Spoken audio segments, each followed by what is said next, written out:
Well, thank you once again for joining us again, and I'd like to talk a little bit about an event which happened in South London, I think 4 or 5 years ago, and I had read in the paper that a local venue, a very big public hall, which was sponsored by the council, owned by the council, was promoting what they called a witch fest.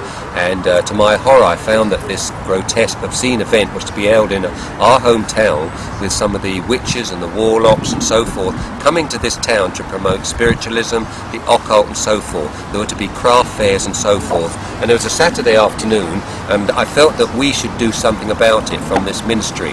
I knew the immediate churches would be involved, and I'll come to that later on, what happened the following year. So the first person I thought of to phone up was was Vivian. It was a Saturday afternoon. I knew she wouldn't be doing anything. So I phoned her up, and what happened when you got my phone call that day?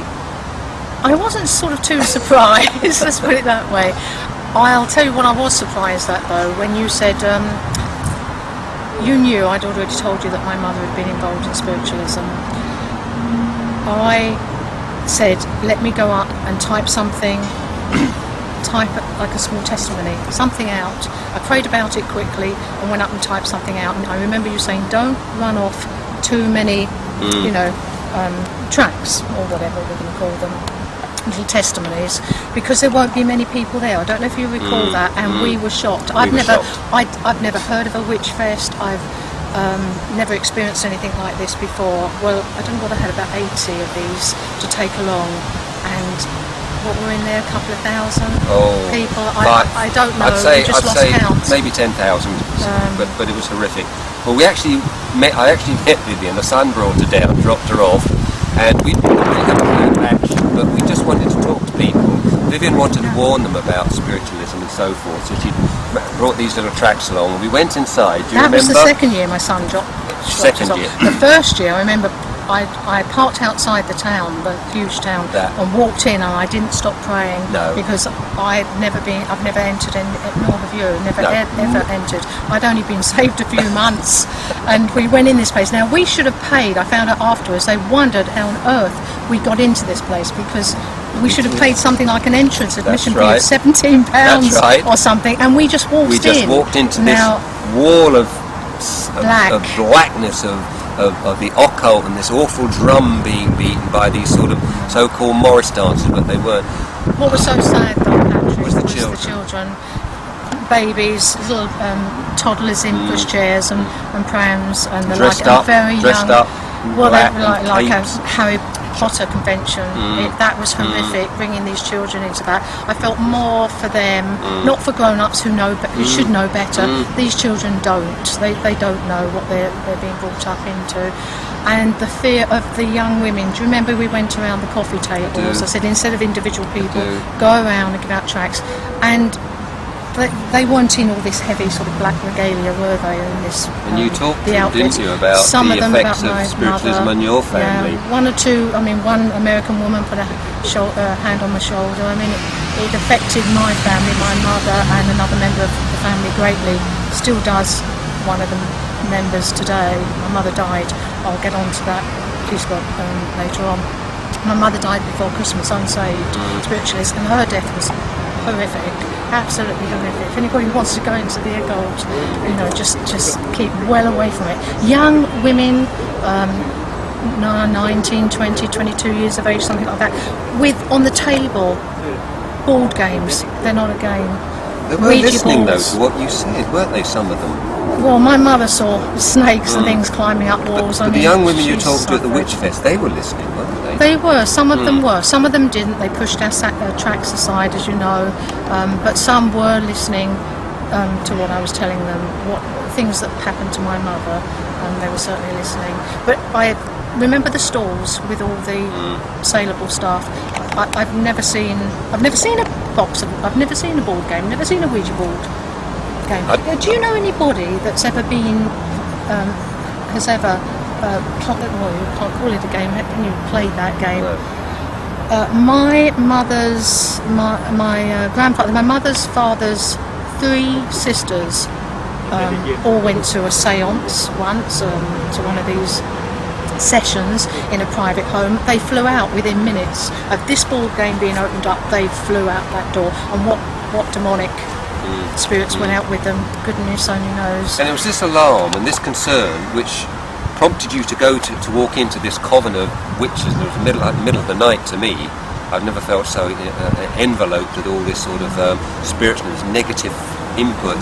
And I remember that we had some security guards tweaked on what we were doing, and they were following us. They were literally standing at our shoulders, 3 of them, trying to usher us out the place, but we didn't. We circulated.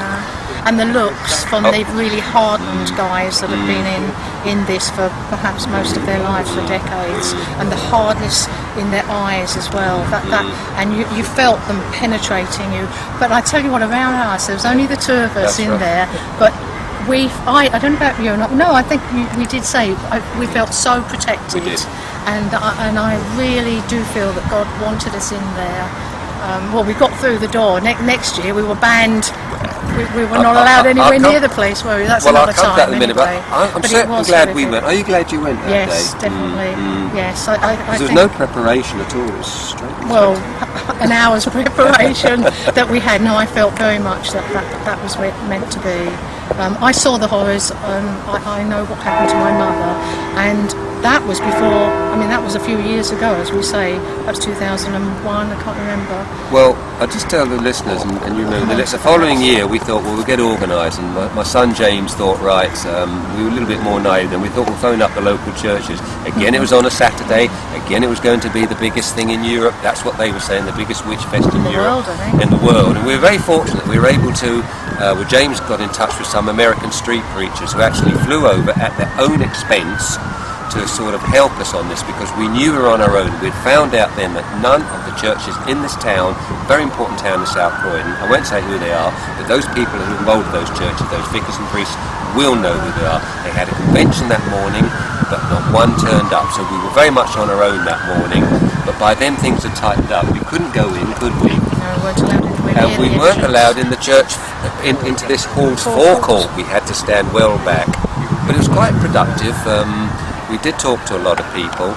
But I want to lead on something a little bit more, which I know is still very much in your heart, and I know you still feel a little bit emotional and sensitive about it. You mentioned earlier on that your mother had been involved with spiritualism and dabbled in spiritualism.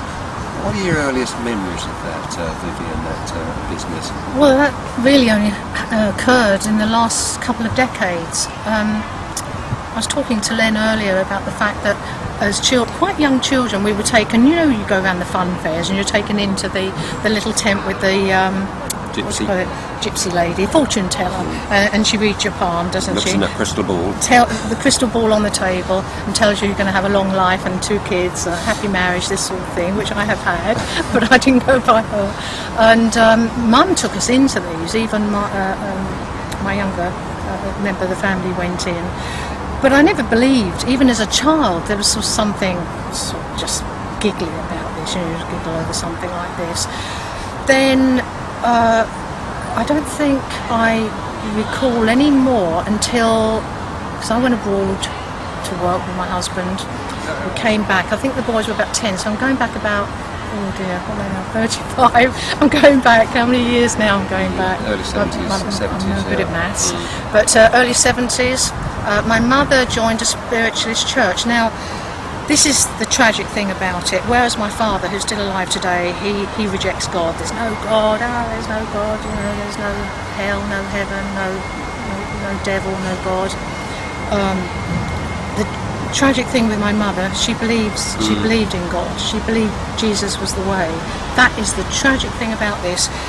It all came about her going to the spiritualist church by a neighbour who'd lost her husband and wanted my mum to go down to the local spiritualist church down in the village. And my mum went with her. Now, I don't know the ins and outs of all this, but obviously she wanted to get in touch with her husband on the other side. As we know, they're not Aunt Flo, Uncle Harry. But it's not Aunt Flo and Uncle Harry. No, they're familiar spirits, as we know, and the Bible tells us. My mother read the Bible, now, as a born-again Christian, the last 5 years, I can't understand why my mum couldn't read. I've got some of the statements in there. What are we in Leviticus, in Revelation? I found about 5 different books in the Bible that God says it's an abomination. You don't touch on anything like this. You know, these people, these sorcerers and spiritists, whatever, they go in the lake of fire.